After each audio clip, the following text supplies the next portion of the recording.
जय गुरुदेव, जय माता जी, जय गायत्री माँ। और मेरा उन सभी भाई बहनों के लिए सादर प्रणाम जो मेरे ये वीडियो देख रहे हैं और ज़्यादा से ज़्यादा लोगों में अच्छे विचारों को यानी गुरुदेव के अच्छे विचारों को पहुंचा रहे हैं और मेरे चैनल को डेली फॉलो कर रहे हैं।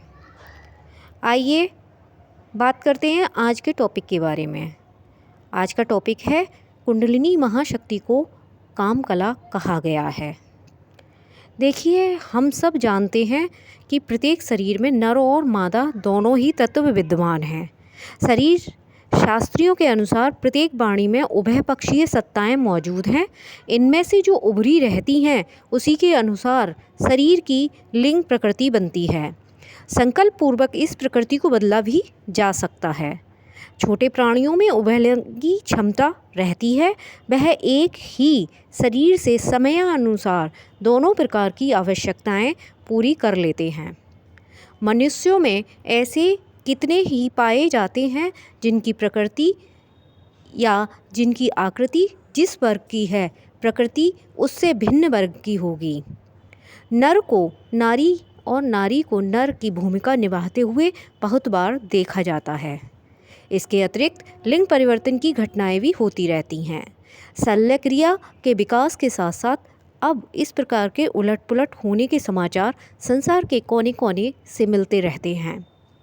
अमुक नर नारी बन गया और अमुक नारी से नर के रूप में अपना ग्रस्त ढंग से चलाना आरंभ कर दिया। दोनों में एक तत्व प्रधान रहने से ढर्रा तो चलता रहता है पर एकाकीपन बना रहता है। नारी की कोमलता, सहृदयता, कलाकारिता जैसे भावनात्मक तत्व का नारी में जितना अभाव होता है उतना ही वह कठोर, नीरस, निष्ठुर रहेगा और अपनी बलिष्ठता, मनविष्टता के पक्ष के सहारे क्रूर कर्कश बनकर अपने और दूसरों के लिए अशांति ही उत्पन्न करता रहेगा। नारी में पौरुष का अभाव रहा तो वह आत्महीनता की ग्रंथियों से ग्रसित अनावश्यक संकोच में डूबी कठपुतली या गुड़िया बनकर रह जाएगी। आवश्यकता इस बात की है कि दोनों ही पक्षों में संतुलित मात्रा में रई और प्राण के तत्व बने रहे। कोई पूर्णतः एकाकी बनकर न रहकर जिस प्रकार बाह्य नर नारी में सहयोग की आवश्यकता रहती है उसी प्रकार अंतर क्षेत्र में भी दोनों तत्वों का समुचित विकास होना चाहिए। तभी एक पूर्ण व्यक्तित्व का विकास संभव हो सकेगा। कुंडलिनी जागरण से उभय पक्षीय विकास की पृष्ठभूमि बनती है। कुंडलिनी महाशक्ति को ही काम कला कहा गया है। उसका वर्णन कतिपय स्थलों में ऐसा प्रतीत होता है मानो ये कोई सामान्य काम सेवन की चर्चा की जा रही हो।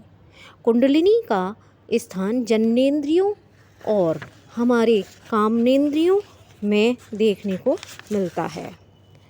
जननेंद्रियों में मूल रहने से भी उसकी परिणति काम शक्ति के उभार के लिए प्रयुक्त होती है। इस तत्व को समझने के लिए हमें अधिक गहराई में प्रवेश करना पड़ेगा, अधिक सूक्ष्म दृष्टि से देखना पड़ेगा। नर नारी के बीच होने वाली काम क्रीड़ा और कुंडलिनी साधना में सन्निहित काम कला में भारी अंतर है। मानवीय अंतराल में उभयलिंग विद्यमान है। हर व्यक्ति अपने आप में आधा नर और आधा नारी है। अर्धनारीश और नटेश्वर भगवान शंकर को चित्रित किया गया है। कृष्ण और राधा का भी ऐसा ही एक समन्वित रूप चित्रों में दृष्टिगोचर होता है। पति पत्नी दो शरीर एक प्राण होते हैं।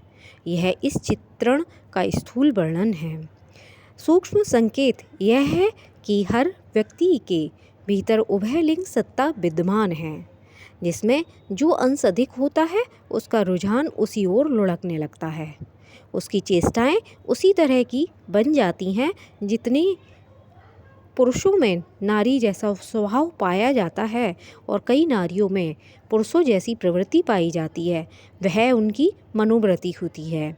यह प्रवृत्ति बढ़ चले तो इसी जन्म में शारीरिक दृष्टि से भी लिंग परिवर्तन हो सकता है। अगले जन्म में लिंग परिवर्तन हो सकता है अथवा संतुलन होने से नपुंसक जैसी स्थिति बन सकती है। नारी लिंग का सूक्ष्म स्थल जननेंद्रिय मूल है। आज के लिए इतना ही काफ़ी। अगले टॉपिक में हम बात करेंगे आगे के टॉपिक की। तब तक के लिए मेरा सभी भाई बहनों के लिए नमस्कार, धन्यवाद, हैप्पी न्यू ईयर।